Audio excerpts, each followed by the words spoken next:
Alors, on va continuer dans les délires idéologiques et les déformations des mots qui arrivent à des aberrations. Il y en a tous les jours, des trucs graves, des trucs pas graves. Enfin, c'est tous les jours, ça défile, ça n'arrête pas. Alors, ce que je vais vous dire, tout le monde vous le dira. Même vous le dites le dimanche en famille. Vous êtes tous hallucinés. La seule différence entre moi et tous ceux qui font des espèces de coups de gueule, on va dire, devant leur caméra, là, devant leur téléphone, c'est que moi, avec quelques citoyens, on a quand même derrière un programme et une construction d'un mouvement citoyen. Alors revenons sur le sujet. Je voulais parler de Neymar. Neymar, vous connaissez tous Neymar. Même si vous ne connaissez pas le foot, vous savez qu'il y a un match à haute tension chaque année. C'est le match entre la plus grande équipe de France, c'est-à-dire Marseille, et le PSG. Une équipe, une espèce de multinationale composée de... Enfin bref, je ne vais pas m'étaler dessus. Vous avez compris que j'étais supporter. Enfin, j'étais d'abord Marseillais et ensuite supporter de l'OM. Bon, on a un match à haute tension. Ça commence à chauffer, on a un type qui vient et qui crache sur un joueur marseillais. Juste après, il y a son collègue qui vient, donc Neymar, et qui traite donc le joueur marseillais, à mon avis, de pédale, enfin un truc complètement homophobe, dans le feu de l'action. Hein. La vérité, c'est que je pense pas que Neymar soit homophobe, il en a rien à faire. Hein. Sur un terrain, moi j'ai été sur des terrains et dans des quartiers un peu malfamés. Je peux vous dire que tout est fait pour chauffer l'adversaire, pour l'énerver, le rendre nerveux, justement pour qu'il ait un carton rouge, etc. Si j'ose dire, c'est le jeu. Donc moi, des sales juifs, je m'en suis pris plein. Hein. Je vais pas aller porter plainte en disant « Oh là, il m'a dit sale juif ». Bon. Donc voilà, donc tout ça pour vous dire qu'on a quand même des grands garçons, et l'autre il répond singe, espèce de singe, je sais pas quoi. Alors je pose plusieurs questions là. Déjà, en quoi un singe c'est raciste? Excusez-moi, mais Neymar, il a vraiment une tête de singe? Il est vraiment noir, Neymar? Pourquoi on dit qu'il est noir déjà à la base? Je comprends pas moi cette histoire. On dit qu'il est noir, ok, il a un quart noir, si j'ai bien compris ses ascendants. Mais c'est quoi cette histoire de fou là? Si je traite quelqu'un de cafard, la SPA va porter plainte. Vous pensez vraiment qu'Alvaro González, il est raciste?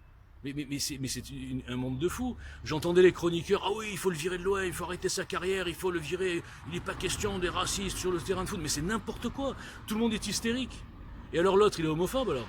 On n'a qu'à appeler les LGBT et dire que Neymar doit plus jouer au foot, il a osé dire sale pédé. Et l'autre, il a craché avec le Covid, etc. Qu'est-ce qu'on fait? Vous êtes tous, enfin vous, ils sont tous devenus fous.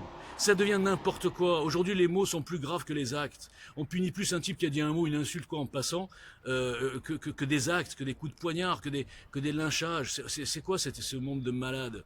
Alors allons plus loin. Ce Alvaro González, là, sa vie, il la passe avec les joueurs de Marseille. Ils sont tous noirs, ils sont tous métis, on s'en fout, ça n'a rien à voir avec du racisme. Je répète, des choses qui sont sur les terrains de foot. Alors quand on transforme ça en procès public, on dirait qu'il y a un monstre raciste, on dirait qu'il monte des camps de concentration, qu'est-ce qu'il fait? Il tue les gens, enfin, c'est n'importe quoi. Reprenez-vous là. Bon, alors maintenant, on va comment dire, par rapport au programme, nous on a fait une rubrique qui s'appelle Réparation des mots. On en parle de tout ça. On en parle de l'hystérisation, la déformation des mots. On en parle, parce qu'il faut commencer par ça. Sinon, on n'y arrivera pas. Voilà. Merci. Bonne journée. Ah non, je vais quand même préciser. Vous savez que ce Neymar, là... Attendez, je vais quand même préciser. Alors, c'est pas du racisme. Allez, admettons stigmatisation.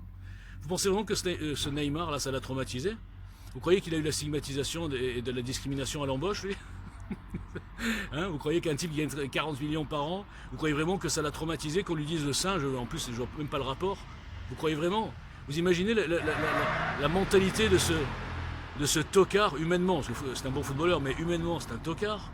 Le mec qui sort de là en trouvant l'excuse, oh là j'ai été choqué, il m'a traité de singe, mais enfin c'est n'importe quoi. Il se rend pas compte qu'en faisant ça derrière, toutes les conséquences qu'il y a, les menaces de mort, les mecs qui se sont humiliés, machin, mais tout est n'importe quoi parce qu'un type dans le feu de l'action, il lui a dit casse-toi sale singe ou je sais pas quoi. Il lui a même pas dit sale noir quand j'y pense. Il lui a même pas dit une insulte vraiment raciste, un truc où il n'y a pas de doute. Donc franchement, tout est devenu n'importe quoi, tout a dérivé. Ça m'étonne, je ne sais pas pourquoi Obono n'a pas pris ce sujet pour dire ah, halte au racisme, etc. Bon bref, le monde est fou, il faut juste le réparer.